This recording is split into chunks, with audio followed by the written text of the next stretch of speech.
Okay, this next fly is a real traditional small pattern. This is one that Mike Lee was going to tie, but I'm sure he's having a lot more fun at that TU meeting, I guarantee you. They got Subway sandwiches, you name it. All right, so this fly is actually tied much smaller when it's fished. It's called a Syls Midge, S-Y-L-S. And I'm going to go ahead and just keep using my orange thread because I have it out. On this fly, we want to go ahead and cover, it really doesn't matter where you start. The reason I like to start my thread in certain places is because on that last fly, I wanted my body to come 2/3 up. So I start my thread there, and then that way when I'm wrapping my body up, I know exactly where to stop. This fly is only got 3 materials. Has no tail. Take it back to my barb and work that out. All right. So I laid some peacock strands on everybody's table. The recipe for this, depending on who you watch, either calls for 3 strands or 2 strands. I'm going to just do mine with 2. My peacock is kind of fluffy. Okay. So I could have tied my wire in, I guess, on the way back, but get a nice little thread body here. Go ahead and tie in. So everybody in that cup has a piece of very fine silver wire. Is it extra small? Yeah, it is extra small.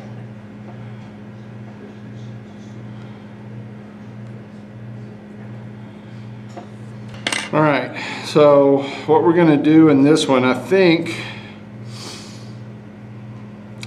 didn't you, Jason, didn't you do something with your pheasant where you twisted your thread into it or something? Yeah. Okay, so we're kind of going to do the same thing. So the peacock is very, very fragile. It's more fragile than the pheasant that we tied the nymphs with. What I like to do, those tips are the most fragile, so I'll usually just go ahead and break those off. And then what I'm going to do, I'm going to come up a little bit. I'm going to go ahead and just take right where I broke off and tie those in really well. Bring my thread all the way back.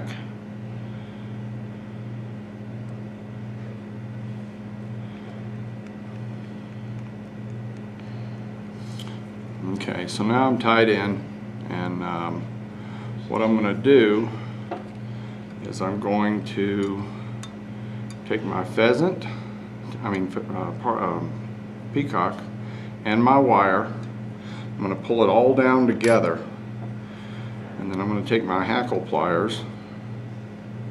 I want to make sure it's kind of taut, and then I'm going to just spin it. And so what I'm doing is I'm spinning my wire into my peacock, and that's going to make it really strong.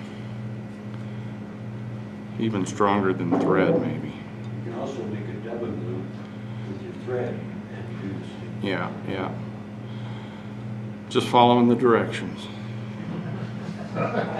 First time for trying to confuse them. Mike Lee said, I want you to teach this fly, and this is how I want you to do it.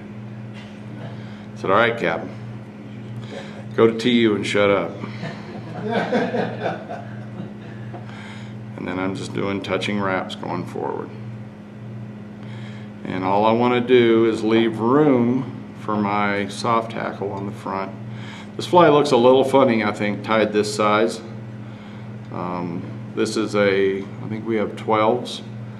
And generally I think this fly is probably fished in a 16 or maybe even smaller.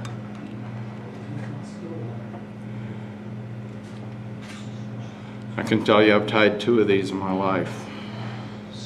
This is the second one. All right.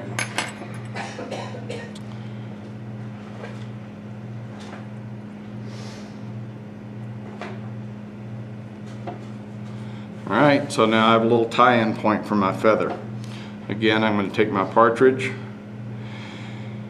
And now, so that first fly we tied, we really needed to we really needed to know, or we didn't need to know how long the fibers were because it was such a big fly. But if you can see, so if I just prepared my feather to that point, pulled off the longest barbules, that's way longer than my bug is.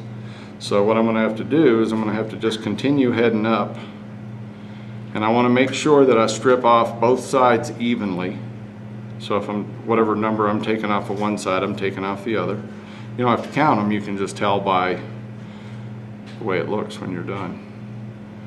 Okay, so I'm still pretty long. So I'm going to come up a little farther. Okay, so that doesn't leave me much, but that's probably all I need. Okay, so just like on that last fly, we're going to take it in the center.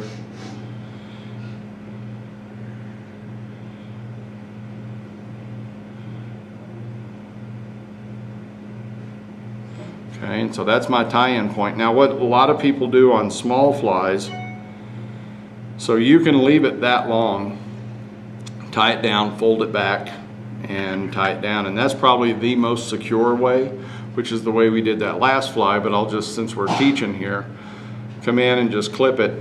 Just give yourself just a little triangle to tie in with, and then that way you don't really have to cut anything off. I believe that they probably are a lot more secure if you fold them back. But this is just another way to do this. And then on the next fly, I'll rip off the other side and wrap that. I'll show you how to do that too, which makes your flies, I think, come out a little bit neater.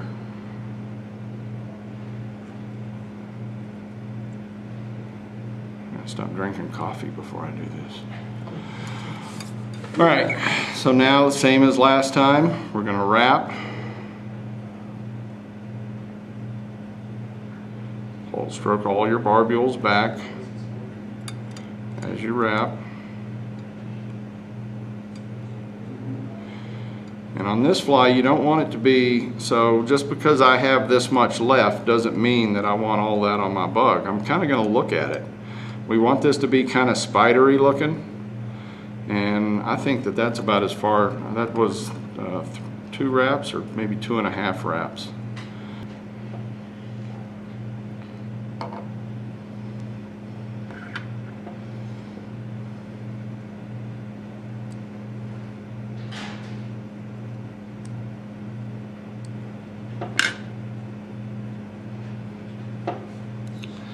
I think that's a pretty good looking Syls Midge.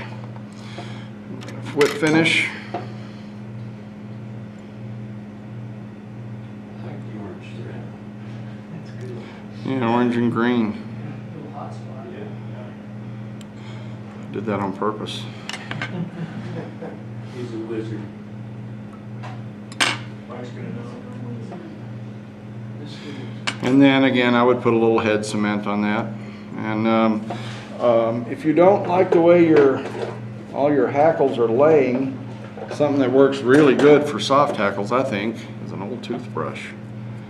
You can just come in, and sometimes your fibers will be stuck together, but I think that's a pretty good color. And then I would put a little head finish on it, and or head cement, and off we go. All right, that's it.